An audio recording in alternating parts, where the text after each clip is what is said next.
రామ్మోహన్ గారికి ఏదో వర్క్ ఉందట, ఆయన కొద్దిసేపు ఉంటారు కాబట్టి ముందుగా ఆయన వర్షన్ తీసుకుని తర్వాత మీ ముగ్గురి దగ్గరికి వస్తాను. ఎస్ రామ్మోహన్ రావు గారు నమస్తే అండి.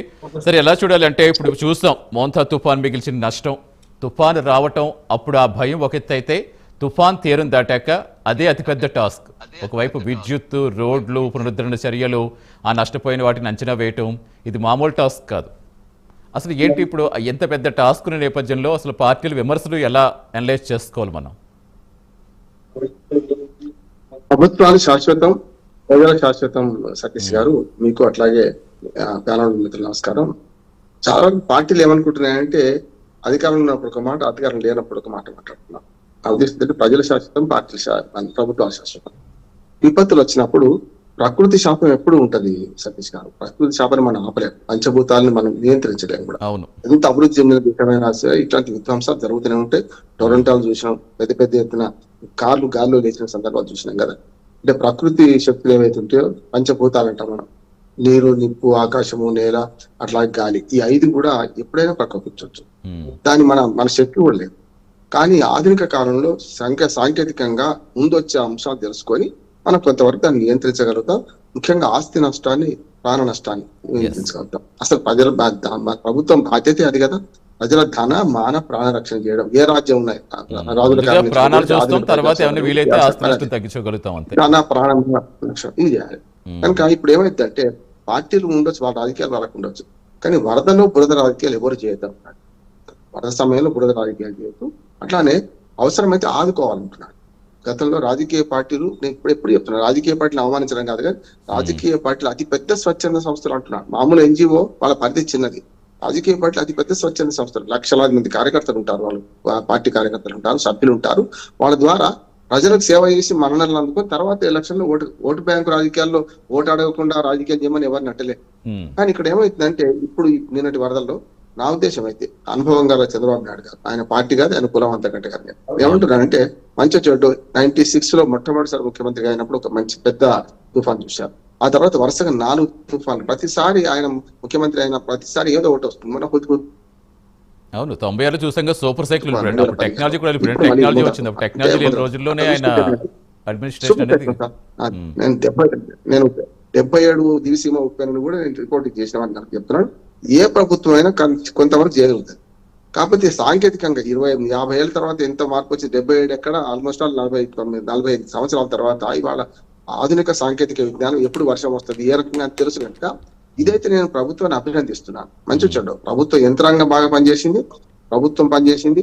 అట్లాగే దుబాయ్కి వెళ్ళిన చంద్రబాబు నాయుడు గారు కూడా చాలా వరకు వీటిని ఎప్పటికప్పుడు మానిటర్ చేసిండ్రు. వెంటనే వచ్చిన తర్వాత కూడా యంత్రాంగాన్ని నడిపే రౌతు మంచివాడు. గుర్రం ఎంత మంచిదైనా సరే రౌతు బాగాలేకపోతే, గుర్రం నడిపేవాడు బాగాలేకపోతే బాగుంటది కదా. ఈ విషయంలో నేను చంద్రబాబు నాయుడు అభినందిస్తాను. వేరే విషయాల్లో చాలా విమర్శించిన కానీ ఇక్కడికి వచ్చే కల్లా తప్పక వారు చేసిన కృషి ఫలించింది. కేవలం 6 మాత్రమే చనిపోయారు. అది కూడా వాళ్ళ స్వయంకృత అపరాధం. ఓ బస్సు లారీ తీసుకొని పోయి వాగులో పోతే ఎవడు ఏం చేస్తాడు కనుక అది వేరు. కానీ ఇక్కడికి వచ్చే కల్లా ముందస్తు జాగ్రత్తలు తీసుకోవడం, ముఖ్యంగా 2 లక్షల మంది ప్రజలను తరలించడం అది చాలా గొప్పదండి. తరలించకపోతే చాలా కష్టం అవుతుండే. అదొకటి.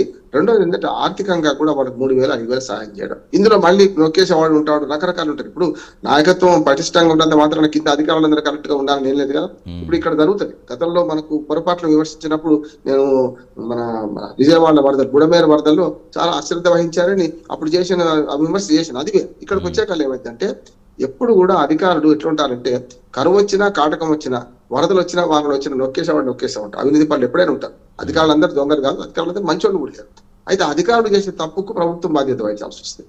అందుకని తోక కుక్క అంటే కుక్క అనేది ప్రభుత్వం అయితే తోక అనేది అధికారులు, యంత్రాంగం. దాంట్లో ఈ తోకను కుక్క ఆడించాలి, కుక్క తోకను ఆడించాలి, కానీ తోక కుక్కను ఆడించొద్దు. ఇక్కడ జరుగుతుంది అది. కొన్నిసార్లు అధికారులు ఏం చేస్తారంటే అధికార పార్టీ కంటే ఎక్కువ, అంటే మనకు ప్రభుత్వం కంటే ఎక్కువ వేరే రకంగా ప్రవర్తించే ప్రయత్నం చేస్తారు.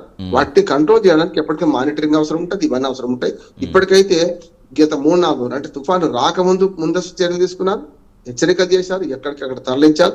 తుఫాను వచ్చిన తర్వాత నష్టాన్ని, వ్యవసాయక నష్టం, ఆస్తి నష్టాన్ని ఎవరు నివారించలేదు సతీష్ గారు. ఎట్లుంటది అంటే ఆస్తి బయట ఉంటది కదా, మనం ఇంట్లో చాప చుట్టూ పెట్టలేము. అరటి పొలాలు, పది పొలతోటలు బయట ఉంటాయి. దాన్ని ఏం చేయలేం కనుక ఒక మాట చెప్పి ముగిస్తాను నేను. ఇక్కడ ఏమైందంటే సమర్థవంతంగా అరికట్టింది. ఇంతకంటే సమర్థత చేసే క్రమంలో నేర్చుకోవాలి, మనం గుణపాఠాలు నేర్చుకోవాలి ఎప్పటికప్పుడు. ఎప్పుడు కొత్త, ఎప్పుడైనా ఏ ప్రకృతి వైపరీత్యమైనా మనకు కొత్తనే. చెట్లు విరిగి పడ్డాయి, ఒక 24 గంటల లోపల చెట్లు విరిగిన రోడ్లను సాఫ్ చేయడం కానీ, క్లియర్ చేయడం కానీ, ట్రాఫిక్ నియంత్రించడం కానీ, అంతెందుకు జాతీయ రహదారి మీద అప్పటికప్పుడు అంటే నో మ్యాన్ జోన్ లా ప్రకటించి మొత్తం మన ఆంధ్రప్రదేశ్ లో దాదాపు 900 కిలోమీటర్లు జాతీయ రహదారి ఉంటే, అంటే సముద్రం మనం 975 కిలోమీటర్లు ఉంటే దాదాపు 800 చిల్లర కిలోమీటర్లు మన జాతీయ రహదారి ఉంది. మన కలకత్తా టు చెన్నై పోయేది. దాని మీద వాహనాలు విడిచిపెట్టండి, మీరు ఇంట్లోకి వెళ్ళిపోయింది, అక్కడ ఉండొద్దు అని చెప్పారు. అంటే ఇవన్నీ ముందుగా ఏర్పాట్లే కదా. అందుకనే పకడ్బందీగా యంత్రాంగాన్ని నడిపించిన ఘనత ఈ ప్రభుత్వాన్ని, తప్పక వాళ్ళని అభినందించాలి. మంచికి ప్రోత్సాహం లేకపోతే చెడుకు శిక్ష లేకపోతే, చెడుకు శిక్ష ఉండాలి ఎప్పుడైనా, కానీ మంచి కూడా ప్రోత్సాహం లేకపోతే, అలాంటి వాళ్ళని కూడా మాట్లాడకపోతే ఏమైందంటే, మంచి చేసేవాడు కూడా ఏమున్నది నాకు లభించింది ఏమని అనుకుంటారు కదా. చెడు చేస్తే తిడుతున్నాం ఎవడైనా, మంచి చేసినప్పుడు అభినందించాలి కదా అని నేను అంటున్నాను. తప్పులు జరుగుతాయి ఎప్పుడైనా ప్రభుత్వాలను, చాలా తప్పు జరుగుతాయి. అన్నిటికీ మించి ఏమంటున్నానంటే, ప్రతిపక్షం కూడా మొదటైతే నాకు ఉందాగా వ్యవహరించింది అనుకుంటున్నాను. ఇప్పటికైతే చిన్నపరెడ్డి గారు ఉన్నారు కదా, ఖచ్చితంగా ప్రతిపక్షం బాధ్యత కూడా ఉంది. అంటే ప్రభుత్వం అంటే ఓన్లీ అధికార పక్షమే కాదు, ప్రతిపక్షం 11 మంది గెలిచినా, 16 మంది గెలిచినా, 50 మంది, 79 మంది గెలిచినా, ప్రతిపక్షం కూడా నిర్మాణాత్మక ప్రతిపక్షంగా ఈ జరుగుతున్న లోపాలను ఇప్పుడు వెంటనే మనకు రావు, కొన్ని వస్తాయి, ప్రజల నుంచి విజ్ఞప్తులు వస్తాయి, ప్రజల నుంచి కొన్ని అనుమానాలు వస్తాయి, ప్రజల నుంచి కొన్ని సమస్యలు వస్తాయి. వీటిని ప్రభుత్వం ముందు ప్రజెంట్ చేయడానికి